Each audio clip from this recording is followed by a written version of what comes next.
कोड़े खाए। और थोड़ा सोचिए उसके बारे में, जो सूली में इतना कोड़े खाए, हमारे पापों के लिए कोड़े खाए, उसे हम कह रहे हैं तू आ जा। ये ऑनलाइन में तो यूट्यूब में ऐसे ऐसे वीडियोस आते हैं, प्रभु के दास लोग बन के बैठे हैं और हाथ बढ़ा के तू छू ले, तू छू ले। भैया इतना पड़ेगी डंडा कि उठ नहीं पाओगे। यीशु मसीह इतना इनोसेंट है, वो जानता है उनके अज्ञानता के कारण वो इस तरह कर रहा है, लेकिन अज्ञानता भी इतना भी अंधा जैसा नहीं होना चाहिए कि हम किससे संबोधित कर रहे हैं। क्यों हमारे घर के पिताजी को हम पूछेंगे तू ड्यूटी जा रहा है क्या? अब बताइए। क्या ही धन्य है वह पुरुष जो दुष्टों की युक्ति पर नहीं चलता और ना पापियों के मार्ग में खड़ा होता और ना ठट्ठा करने वालों की मंडली में बैठता है, परंतु वह तो यहोवा की व्यवस्था से प्रसन्न रहता और उसकी व्यवस्था पर रात दिन ध्यान करता रहता है। वह उस वृक्ष के समान है जो बहती नालियों के किनारे लगाया गया है और अपनी ऋतु में फलता है और जिसके पत्ते कभी मुरझाते नहीं, इसलिए जो कुछ वह पुरुष करे वह सफल होता है। हे परमेश्वर, तेरे तंबू में कौन रहेगा? तेरे पवित्र पर्वत पर कौन बसने पाएगा? जो खराई से चलता और धर्म की काम करता है और हृदय से सच बोलता है, जो अपनी जीभ से निंदा नहीं करता और ना अपने मित्र की बुराई करता और ना अपने पड़ोसी की निंदा सुनता है। वह जिसकी दृष्टि में निकम्मा मनुष्य तुच्छ है, वह जो यहोवा के डरवैयों का आदर करता है, जो शपथ खाकर बदलता नहीं चाहे हानि उठानी पड़े, जो अपने रुपये ब्याज पर नहीं देता और निर्दोष की हानि करने के लिए उस घूस नहीं लेता है। जो कोई ऐसी चाल चलता है वह कभी ना डगमगाएगा। सभी को जय मसीह की। मैंने कुछ पैराग्राफ भजन संहिता से पढ़ के आप लोगों को मैं सुनाया। कारण यह है आज का वचन स्वर्ग और नरक के बारे में मैं कहना चाहता हूँ। मसीह परिवार में हम मसीह में क्यों हैं और मसीह में हम आने के बाद हमें क्या मिला और क्या मिलने वाला है। हम खाली में अपना टाइम मसीह में हम बर्बाद तो नहीं कर रहे हैं। ये हमारे जीवन का एक बहुत बड़ा विषय है। अपने जीवन में एक सफल होना चाहते हैं तो मसीह में रहते हुए हमें जानना जरूरी है कि हमें मसीह में रहते वक्त क्या मिलेगा। मैं दो चीज ज्यादा इसमें बात करूंगा। सिर्फ दो चीज। अगर आप मसीह में हैं तो आपको सिर्फ दो चीज में ज्यादा फोकस कीजिएगा। दो चीज ये है कि जब हम धरती में रहे हम संपन्न रहे और स्वर्ग में जब जाए वहां भी हम संपन्न रहे। ये दो चीज हमारे लिए जीवन में बहुत बड़ा इंपॉर्टेंट है। कुछ लोग कहते हैं कि चंगाई के लिए सिर्फ चर्च में आना है, चंगाई से ही हमारा जीवन है। ये इस तरह की सोच रखने वाले बहुत सारे लोग हैं। लेकिन एक तरफ से हम देखें, अगर एक मनुष्य के जीवन में कोई भी इतना बड़ा कष्ट है या कोई बीमारी है, कोई भी ऐसी एक दुख की विषय है, लेकिन वो सहने योग्य है, तो हमें उससे घबराने की जरूरत नहीं है। उसके लिए इतनी बड़ी चंगाई के लिए प्रार्थना करने की कोई जरूरत नहीं। हमारे सहन योग्य है। अगर हमारे सहन योग्य से बाहर है, अगर हमारा फाइनेंशियल स्ट्रेंथ हमारे सहन योग्य से बाहर है, तो उसके लिए हमारे लिए एक ब्रेक थ्रू की जरूरत है, हमारे उससे प्रार्थना की जरूरत है। कहने का कारण यह है, जब हम धरती में रहे तो हम संपन्न रहना चाहिए। बीमारियों के बीच में जकड़े रहना नहीं चाहिए, क्योंकि हम ही से दूसरे लोग सीखते हैं, देखते हैं कि इनका जीवन कैसा है। अगर हम धरती में अगर संपन्न नहीं है, अगर फल फूल नहीं रहे हैं, तो हम स्वर्ग में जाके क्या फले फूलेंगे। लेकिन आज के दिन में मैं आपको गारंटी देके एक चीज बताऊंगा। आप भी सोचेंगे मैं इस तरह क्यों बोल रहा हूं। मैं ये बताना चाहता हूं आप लोगों को, जितने भी मसीह लोग हैं जो प्रार्थना करते हैं वो स्वर्ग लोक नहीं देखेगा। ये मैं गारंटी लिख के देता, आप लिख लीजिए। मेरे मैं आगे जो बोलने वाला जा रहा हूं उसको जब जरा गौर से सुनिएगा कि स्वर्ग लोग वो क्यों अवकाशी नहीं होंगे। बड़े बड़े प्रभु के दास लोग स्वर्ग लोग नहीं जाएंगे, ये गारंटी है। बड़े बड़े जो वो भविष्य वक्ता लोग बोलते हैं, मैं भविष्य बोलता हूँ, भविष्यवाणी करता हूँ, मैं चंगाई सभा चलाता हूँ, मैं संभाई देता हूँ, मैं प्रभु के नाम में ये करता वो करता, वो कभी स्वर्ग लोग नहीं जाएंगे। क्योंकि उनकी जो प्रार्थना का जो शैली है उसे थोड़ा सुनिएगा। वो यीशु मसीह को किस तरह तू तड़ाका में बात करते हैं, उसके हम जैसे सुने, उसके प्रार्थना सुनने में हमें शर्म लगता है कि तू छू ले, तू अद्भुत कर, तू अपनी आग निकाल। क्या बोल रहा है, हैं? जो परमेश्वर जिस संसार को बनाया, जो सृष्टि कर, उसको तू तड़ाका में बात कर रहा है। तो उसको इतना भी नॉलेज नहीं है किससे बात कर रहा है। जैसे लग रहा है कि वो यीशु मसीह उसका नौकर है और एक नौकर को और को ऑर्डर दे रहा है, तू अपना पवित्र आत्मा इन पे उतार दे, तेरे कहने पर उतार देगा। अगर मान लो हम किसी अधिकारी के पास जाते हैं और हम उससे तू तड़ाका में बात करेगा तो हमको बाहर खड़ा कर देगा, वो कॉमन सी बात है। तो हम यीशु मसीह के पास जब हम आते हैं, प्रार्थना लेके आते हैं, तो हमारे मुंह से तू तड़ाका का बात कैसे निकलती है? ये रीजन, मैंने एक चीज इसको पूछा तो वो प्रभु के बड़े दास बता रहे हैं कि हमारे यीशु मसीह हमारे भाई है, हमारा फ्रेंड है, हमारा सो कॉल्ड गॉड है, तो इसके लिए हमें बहुत बड़ी रेस्पेक्ट करने की जरूरत नहीं है। मैं उन लोगों को मैं पूछता हूं, आप जब स्वर्गलोक जाओगे, एंट्री मिल जाएगा, यीशु मसीह सिंहासन में बैठा रहेगा, आप कहोगे उधर, ए तू यहां क्या कर रहा है, तू कैसा है, परमेश्वर तू ठीक है ना? कहोगे? हिम्मत है? जितने स्वर्ग के दूत रहेगा ना, चमड़ी उधेड़ देगा उधर ही। इसीलिए अपनी भाषा का शैली को संभालो। अगर आपने अपने भाषा को नहीं संभाला तो आप गलत रास्ते में जा रहे हो। जो दास लोग आपको तू तड़ाके में प्रार्थना करता, उनको बोलो तुम रोको, इसको बंद करो, तू तड़ाके में बात करना, रेस्पेक्टफुली प्रार्थना करने के लिए बोलो। तभी हमारे जीवन सुनने वाले के, जो प्रभु के जो विश्वासी है, उनके जीवन में एक काम होगा। जब हमारा लीडर ही गलत रास्ते में है तो हम कहां से अच्छे रास्ते में जाएगा? कारण क्या है? जितना भी बाइबल का ट्रांसलेशन था, मैं आपको बता दूंगा इस आया कहां से। जितना भी बाइबल का ट्रांसलेशन था वो हिब्रू में था। जब जेरूशलेम जल गया तो उस टाइम बहुत सारे हमारे स्क्रिप्टर, जो ओरिजिनल स्क्रिप्ट था, वो सब जल के भस्म। कुछ लोग दो तो जला, उसको मिट्टी में गाड़ दिए, कुछ मिला भी है। तो जो स्क्रिप्ट हिब्रू में लिखा, उसके बाद उसको ट्रांसलेट किया गया एरामी में, उसके बाद ग्रीक में, उसके बाद जाके आता है इंग्लिश में। जब इंग्लिश ट्रांसलेट हुआ तो वोकाबुलरीज नहीं था, ग्रामर नहीं था। फॉर एग्जाम्पल मैं एक बात बोलता हूं, मैं अगर एक आदमी को बोलता हूं जाके एक कप चाय लेके आओ, मैं कैसे उसको बोलूंगा जब मेरे पास ग्रामर ही नहीं है? मैं इस तरह बोलूंगा, टेक मी टी, ऐसे बोलूंगा। नहीं तो ऐसे बोलूंगा, टी मी, ऐसे बोलूंगा। उसको जब मैं दूसरे भाषा में ट्रांसलेट करूंगा तो उसका तो पूरा चरित्र हरण हो जाएगा। क्योंकि हमारे में जो कायिका गायिका में है, काफी लेटर्स है, उसमें मात्राएं हैं, बड़ी की मात्रा, छोटी की मात्रा, व्याकरण है, भरपूर है। तो वो ट्रांसलेशन जब इंग्लिश से दूसरे लैंग्वेज में आया तो उसी के गड़बड़ी में हम आज यू को तू इस तरह हम प्रोनाउंस कर रहे हैं। जो किंग जेम्स वर्जन है उसका आज के दिन में 22nd एडिशन वर्जन है। क्यों वो बाइबल को 22nd बार एडिशन वर्जन किया? उसका पहला जो एडिशन है वो 1800 का है। जो उस टाइम का आप पढ़ोगे उसको, आप उसको समझ भी नहीं पाओगे। दाऊ शाऊ डाऊ इस तरह का लिखा है। एक पैराग्राफ अगर हम कोई आप अपना बाइबल निकालिए, एक पुराना किंग जेम्स वर्जन को पढ़ के बताइए इसमें क्या है, आप नहीं बता पाओगे। रीजन यही है कि वो ट्रांसलेशन में मैंने जो स्क्रिप्ट उनको मिला उससे जो था, जितना भी उनको नॉलेज था उससे बनाया, और वही बाइबल को हम लोग फॉलो कर करके हमारा बाइबल में वही लिखा है।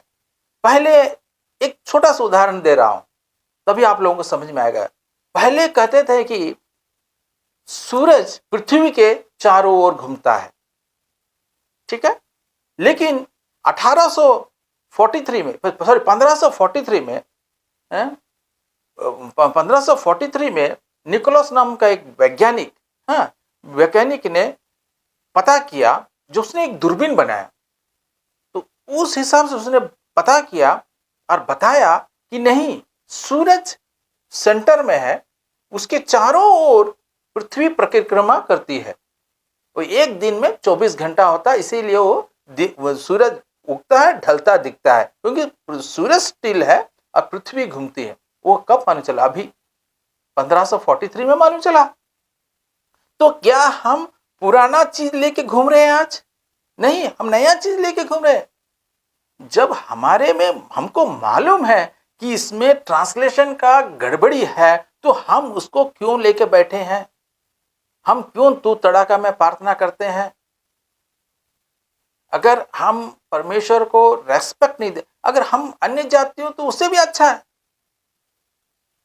परमेश्वर के राज्य में यीशु मसीह बोलता है कि व्यभिचारी स्वर्ग चले जाएगा, और जो प्रार्थना करते हैं वो नहीं जाएगा, क्योंकि उसकी भाषा शैली सही नहीं था। जितने भी मुझे लोग सुन रहे हैं, ये बात को आप अपने मन में उतार दीजिए कि अगर स्वर्ग लोग जाना है, जिस तरह मैं भजन संहिता पढ़ा, आप उसको सुनिए एक बार। भजन संहिता 15 है और 1 से कुछ वचनों को लेके पढ़ा हूं, जो खास करके है। क्या बहुत बड़ा चीज है क्या? छोटी सी बात है स्वर्ग लोग जाने के लिए। अगर हम धरती में, अगर परमेश्वर हमको खाना पीना सब दे रहा है, अच्छा स्वस्थ दे रहा है, सब आरोग्यवान रखा है, तो क्या स्वर्गलोक में के लिए अगर हमको लेके जा रहा है, वहां पर अगर हमारा भाषा शैली सही नहीं है, तो क्या हम वहां पर हमको वो एंट्री मिलेगा? कभी नहीं मिलेगा। जो परमेश्वर ने हमें सूली में हमारे लिए कोड़े खाए, और थोड़ा सोचिए उसके बारे में। जो सूली में इतना कोड़े खाए, हमारे पापों के लिए कोड़े खाए, उसे हम कह रहे हैं तू आ जा।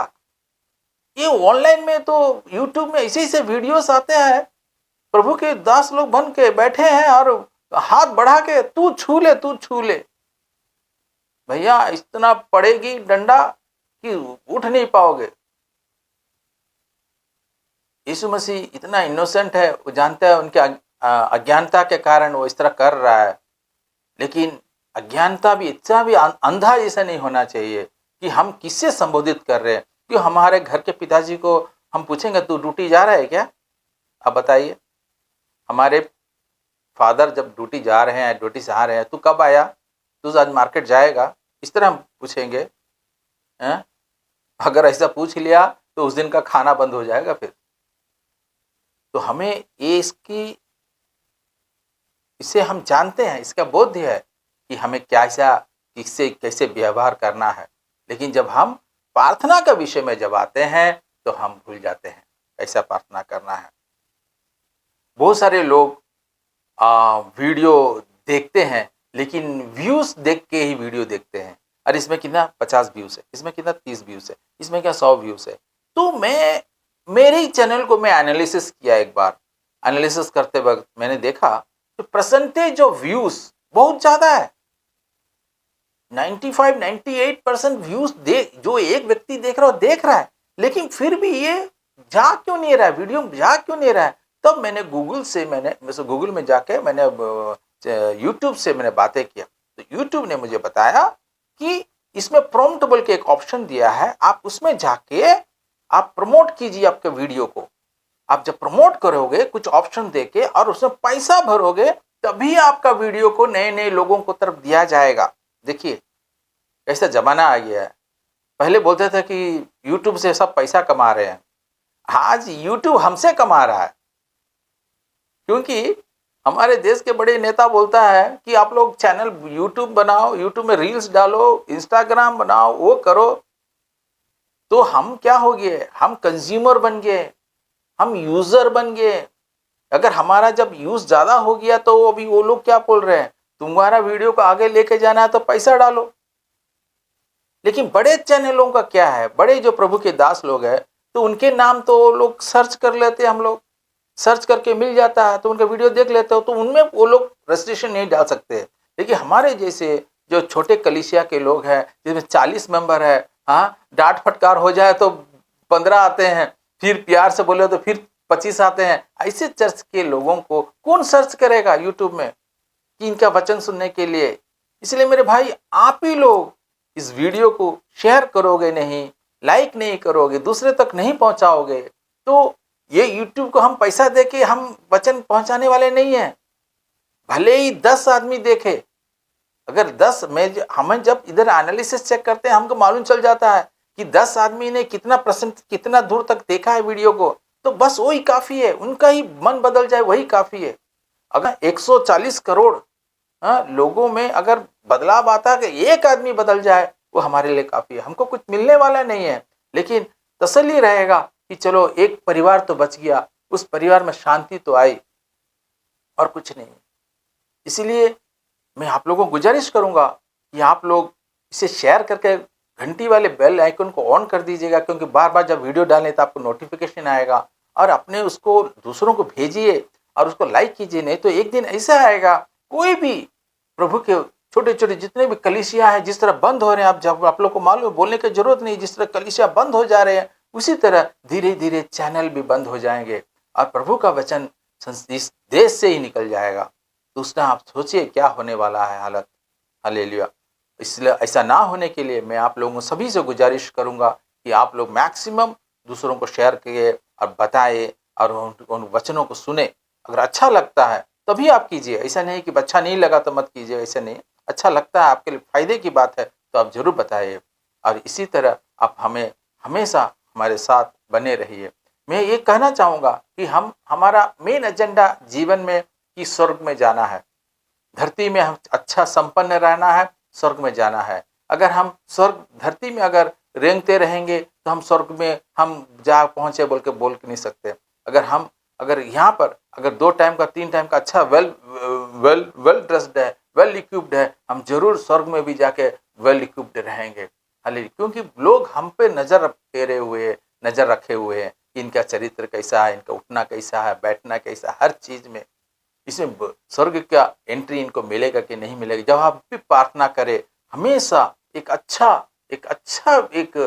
पुत्र बनकर एक पिता के सामने में आपका प्रार्थना विषय को रखे।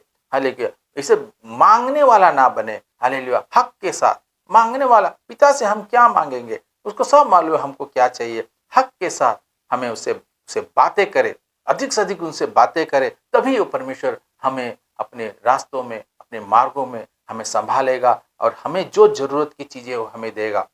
जो जरूरत की चीज जब मैं बोल रहा हूं तो आप हमेशा एक चीज की याद रखिएगा, आपको किसी भी वस्तु की अगर कोई जरूरत है, मान लो आपको एक गाड़ी की जरूरत है, या घर में एक फ्रिज की जरूरत है, या मान लो आपको टीवी की जरूरत है, जो कंज्यूमर प्रोडक्ट आपको नेसेसरी है, तो आप उसके लिए पहला दिन आपको लगा कि जरूरत है, या कुछ कपड़ा खरीदने जा रहे हैं, आपको लगा हाँ कि बहुत अच्छा लगा ऐसा खरीदना है, रुक जाइए उधर, आप मत खरीद दीजिए, उसको 3 दिन वेट कीजिए। पहला दिन आप देख लिए, उसको दूसरा दिन उसके बारे में थोड़ा सोचिए। हालेलुया। उसके बाद तीसरा दिन उसके बारे में थोड़ा सा ध्यान दीजिएगा। अगर चौथा दिन भी वो अपने जीवन में आपको वो जरूरत लगे चीज तभी खरीदिएगा, नहीं तो मत खरीदिए। बहुत सारे चीज है हम देखते साथ खरीदने का मन करते हैं, तुरंत पैसा अरेंज करते हैं, हम खरीद लेते हैं, लेकिन उसके बाद उसका यूज नहीं रहता है। इसीलिए एक मसीह में जीने के लिए आप हमेशा ये प्रिंसिपल का अडॉप्ट कीजिए कि 3 दिन कोई भी चीज आप करना चाहते हैं, 3 दिन उसके लिए वेट कीजिए, उसके बाद ही उसमें इन्वेस्टमेंट कीजिए। एक घर खरीदना है, 3 दिन उसके लिए वेट कीजिए। हालेलुया। अगर एक शादी का अब एक प्रपोजल आ रहा है तो आपको अच्छा लगा, शादी करना है, तुरंत आप डिसीजन मत लीजिए, आप 3 दिन उसके लिए वेट कीजिए और उसका जवाब दीजिए। मेरे ये छोटी सी वचन आप लोगों को सभी को एक उत्साह भरने वाला होगा बोलकर मैं विश्वास करता हूँ। अगर मैंने कुछ गलत बोल दिया तो मुझे माफ कीजिएगा। हालेलुया। मैं आप ही का भाई हूँ।